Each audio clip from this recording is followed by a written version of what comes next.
Hello बच्चों, today we are going to solve question number 11 of exercise 10.2. The question says, prove that the parallelogram circumscribing a circle is a rhombus. Question को आप इस diagram में समझिए। यहाँ पे ए B C D ये एक पैरेललोग्राम है जो कि गिवन है, और ये parallelogram A B C D इस सर्कल जिसका सेंटर ओ है उसे सर्कमस्क्राइब कर रहा है। देखिए, सर्कमस्क्राइब का मतलब मैंने पिछले वीडियो में भी समझाया था। सर्कमस्क्राइब का मतलब होता है कि यदि कोई क्वाड्रिलेटरल या कोई ट्राइंगल के जितने भी साइड्स हैं उस सभी साइड्स को टच करता हुआ अगर कोई सर्कल खींचा जाता है तो हम उसे कहते हैं कि वो सर्कल सर्कमस्क्राइब्ड है उस क्वाड्रिलेटरल के या उस ट्राइंगल के अंदर।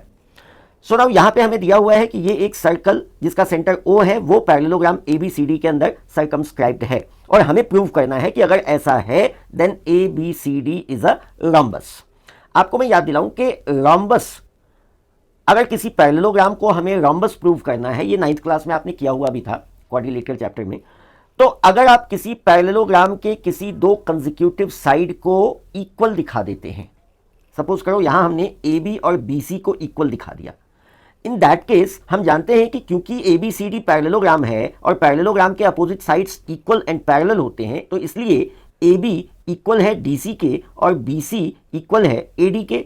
तो अब यदि ए बी और बी सी आपस में इक्वल हैं तो इसका मतलब कि ये चारों साइड्स आपस में इक्वल हैं, और अगर किसी पैरेललोग्राम के चारों साइड्स इक्वल होते हैं then it becomes a rhombus. तो ये बेसिक कंसेप्ट है इस क्वेश्चन का। अब मैं आपको एक रेफरेंस के तौर पे बताऊं, मैंने क्वेश्चन नंबर 8 का, इसी एक्सरसाइज के क्वेश्चन नंबर 8 का वीडियो दिया हुआ है, और उस वीडियो में मैंने आपको ये भी बताया था, ये बिल्कुल उसी से मिलता जुलता क्वेश्चन है, या आप यूं कह सकते हैं कि मैंने उस वीडियो में जो बताया था कि इस क्वेश्चन के काफ़ी वेरिएंट्स आपको देखने को मिलेंगे, तो ये क्वेश्चन भी दरअसल उसी बेसिक क्वेश्चन का एक वेरिएंट है। तो और मेथड भी उसका सॉल्यूशन का जो है वो ऑलमोस्ट सेम है। So let us start. तो सबसे पहले हम गिवन लिखते हैं, जैसा कि आप जानते हो।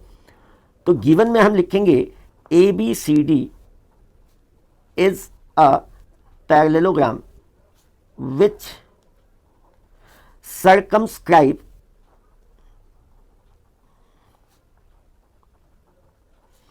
a circle with center O। अब हमें प्रूव क्या करना है? तो हमें प्रूव करना है कि ABCD is a rhombus। देखिए, यहां कोई भी कंस्ट्रक्शन नहीं है, तो सीधा हम इसका सॉल्यूशन स्टार्ट करेंगे and we will write proof. आपको याद होगा इसी चैप्टर का थ्योरम जो 10.2 है उसका भी वीडियो मैंने दिया हुआ है। अकॉर्डिंग टू दैट थ्योरम, किसी भी सर्कल पे किसी एक्सटीरियर पॉइंट से जो दो टेंजेंट्स खींचे जा सकते हैं उन दोनों टेंजेंट्स की लेंथ इक्वल होती है। तो अगर आप ध्यान से देखें तो यहां पे से इसका नाम हम लिख लेते हैं, से this is P, this is Q, this is R and this is S। तो अब आप देखिए कि AP और AS, इन्हें आप गौर से देखें तो AP and AS both are tangents to this circle from the exterior point A। तो इसका मतलब कि AP must be equal to AS, similarly BP must be equal to BQ and CR must be equal to CQ and so on, DR must be equal to DS। Reason सबका वही होगा, tangents from the same exterior point.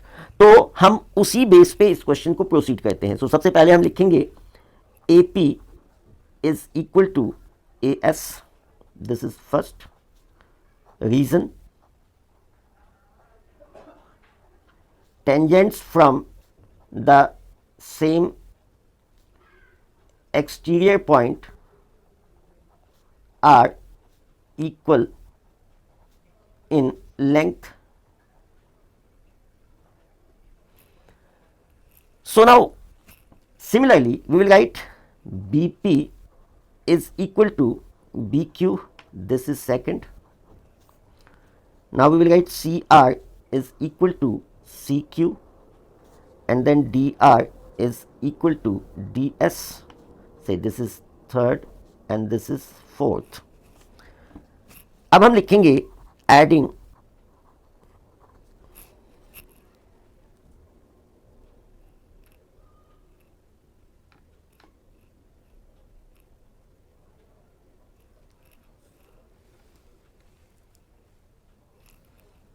1 2 3 and 4.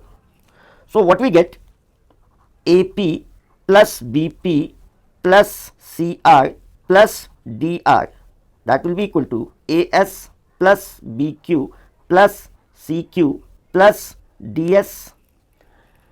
अब देखो, इसमें एक चीज़ मैं आपके notice में लाना चाहूँगा कि जैसे ये जो लिखने का तरीका है हमारा, अब सपोज करो मैंने लिखा होता AP equal to AS, BP equal to BQ और CQ equal to CR and then DR equal to DS। अगर हमने ऐसे लिखा होता तो हमारा ये सीक्वेंस नहीं बनता।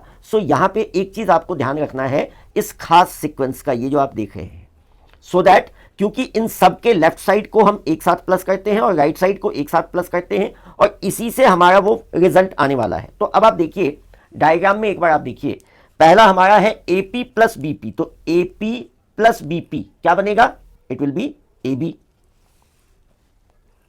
AP plus BP will give you AB।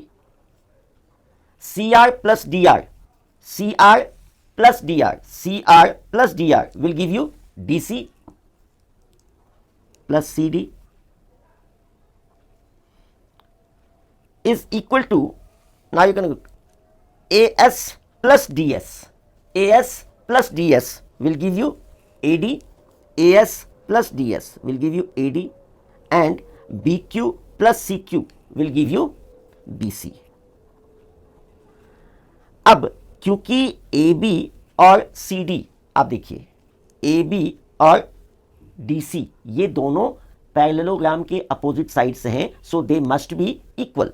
तो अगर हम DC के बदले AB लिख दें और AD के बदले BC लिख दें तो कोई दिक्कत नहीं, तो हम वही लिखेंगे। AB प्लस CD में हम AB प्लस AB लिख देते हैं और AD प्लस BC में हम BC प्लस BC लिख देते हैं। Opposite sides of parallelogram are equal, ये हमने रीजन लिखा। now it will be AB plus AB, that is 2AB and BC plus BC, this is 2BC, 2 cancelled, so AB is equal to BC। यानी अब आप इस diagram में देखिए कि हमने प्रूव कर दिया कि AB और BC इक्वल हैं, और यदि AB और BC इक्वल हैं दैट मीन्स के ये चारों साइड्स इक्वल हैं, और therefore AB is equal to BC is equal to DC is equal to AD,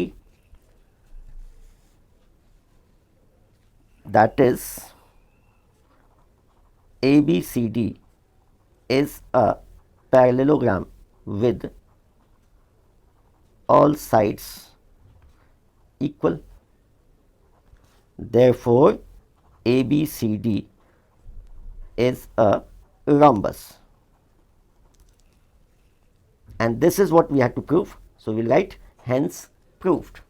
I hope कि आपको ये वीडियो अच्छा लगा होगा, और यदि आपको ये वीडियो अच्छा लगा तो आप उसे कमेंट में ज़रूर लिखें, और आप वीडियो को लाइक करना और हमारे चैनल मैथ्स अंकल को सब्सक्राइब करना वो भी ना भूलें, और अपने दोस्तों को भी शेयर करें।